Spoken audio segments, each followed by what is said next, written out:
Hello friends, Miss Cleer here, and today on Miss Cleer's Reading Rollercoaster, we are going to be reading part 2 of The Magic School Bus on the Ocean Floor.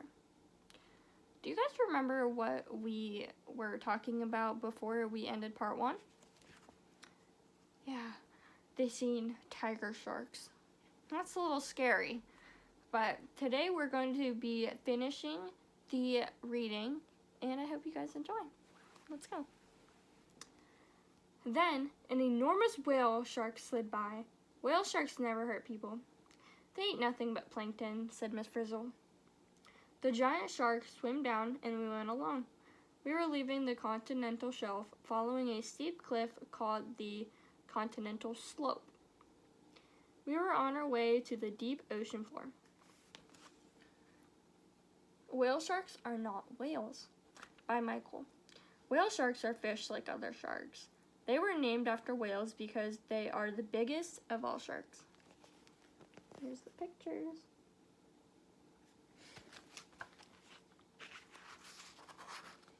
After a while, the whale sharks swam away, but the frizz kept going down. The water was bitter cold and pitch dark. Sunlight could not shine down so deep. Miss Frizzle switched on her flashlight. As we swam onto the bus, we noticed that it had changed again. And by Phil, he talks about if the ocean floor is flat. Flat plains cover much of the ocean floor, but not all of it. The deepest valleys and the tallest mountains on Earth are found under the ocean. An underwater valley is called a trench. The deepest trench yet found is 7 miles down. Also, Arnold writes about how islands are mountaintops. When the top of an undersea mountain is above the surface, it is called an island. Has anyone in this class been to an island before? Maybe Hawaii or some other island that you really enjoyed on vacation, maybe? This time it was a submersible, a vehicle made for exploring the deep ocean floor. The pressure down here would crush an ordinary submarine, Frizzy explained, and she drove all the way to the bottom. There is not enough food here for large animals, Miss Frizzle told us. Most deep-sea fish are tiny. The deep ocean floor was as empty as an underwater desert. And then Wanda and Shirley are writing about 2 different things, but Wanda is writing about why plants cannot grow on the deep ocean floor. Plants need light to grow. It is too dark for the plant life on the bottom of the ocean. And then Shirley writes about why do ocean floor animals eat, or what? Some deep-sea animals depend on bits of food that sink from the upper ocean. Others use their special lights to attract prey. Then up ahead we saw a spot that was full of life. It looked like an undersea garden with all kinds of strange animals in it. This is a hot water vent class, said the Frizz. A vent is an opening in the ocean floor. Flowing from the vent is super hot water mixed with hydrogen sulfide gas. And then Alex writes about what causes hot water vents. A vent is formed when seawater seeps into cracks in the ocean floor. The water touches super hot rocks inside the earth. Then the hot water shoots up out of the vent. And then Shirley writes about how food is made at a vent. Special bacteria manufacture their own food using heat energy and hydrogen sulfide gas from the vent.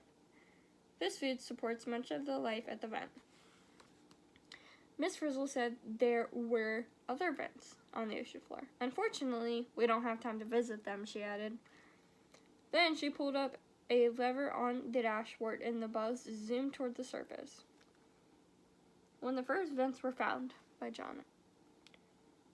The first vents were discovered in the 1970s and 1980s. Before then, ocean scientists had never seen large animals like these on the deep ocean floor. And here's a picture of everything.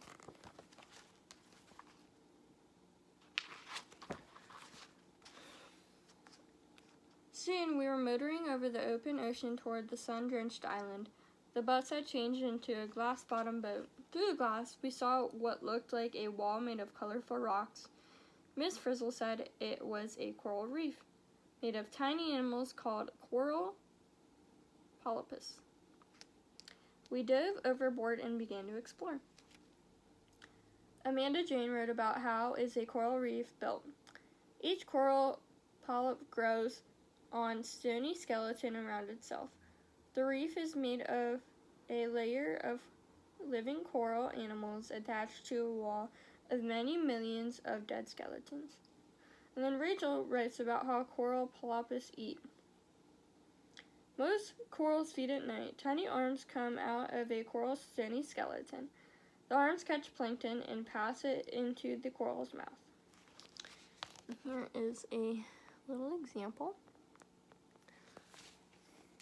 The reef was made of different kinds of corals. Some looked like trees with branches. Others looked like fans or fingers. Some even looked like human brains. And then Michael writes about what gives corals their colors. Colorful one-celled plants called algae live inside coral polypus. The algae give the coral its color. Without algae, all coral is plain white.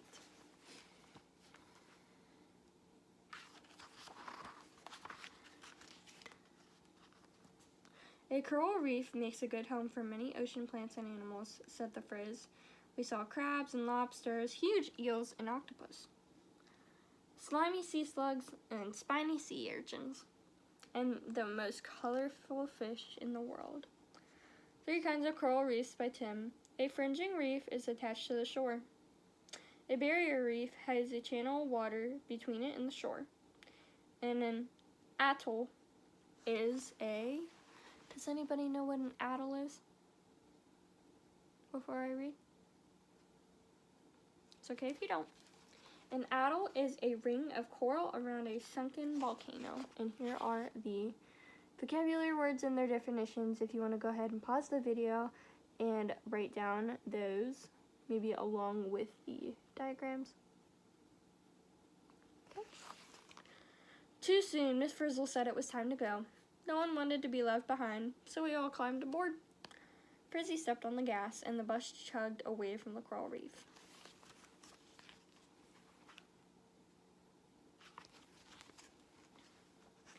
Nearby, a school of dolphins leapt past. In the distance, we saw a whale. Everything seemed normal. Then we noticed that something weird was happening. The bus was getting flat. Mammals in the Sea by Flory. Animals such as dolphins, whales, seals, and walruses are not fish. They are warm-blooded mammals like horses, dogs, and human beings. Most fish lay eggs, but mammals do not. Other mammals give birth to live young and feed their babies with milk. Everyone was a baby at one time. Do any of you have younger siblings? As usual, Miss Frizzle was the only one who stayed calm. She drove us to the ocean current, and we were swept along in the fast-moving water for thousands of miles. After a while, we saw our beach again. Rivers in the Ocean by Phoebe. Parts of the ocean flow like rivers. The moving areas are called ocean currents. Before we move on, go ahead and write what a mammal is. You can go ahead and pause the video if you'd like. I'm going to move to a river or ocean current. Go ahead and write that down as well. All right.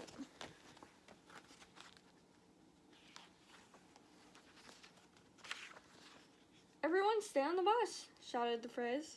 On the bus was right. It had turned into a giant surfboard. Why do big waves break near shore? By Carmen. In shallow water, the ocean bottom drags on the lower part of the wave and slows it down. The upper part keeps going fast, so it falls over or breaks.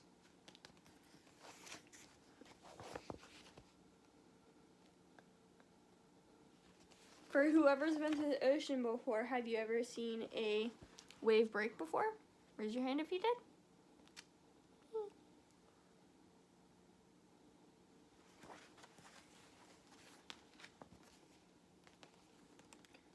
We had to stand on top of it, and we were riding a wild wave straight toward shore.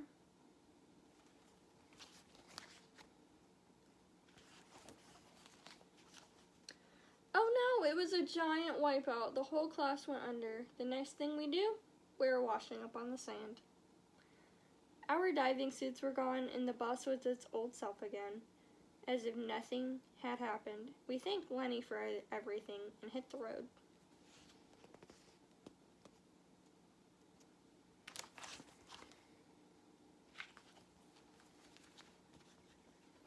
Back in our classroom, we made a terrific chart of the ocean for the bulletin board. And here are the chart. Okay.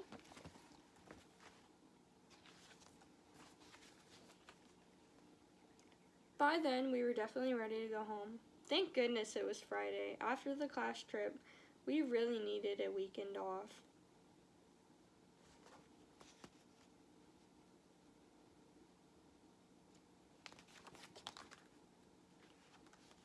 And that is it, kids.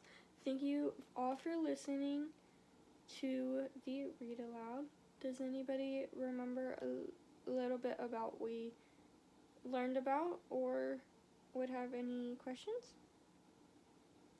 Remember we learned about algae and colored fish and coral and wave breaks? Yep. Alright. Make sure everyone has all the vocabulary words written down. If you don't, you may go ahead back in the video and pause if you need to. And I will see you guys in the next video. Thank you.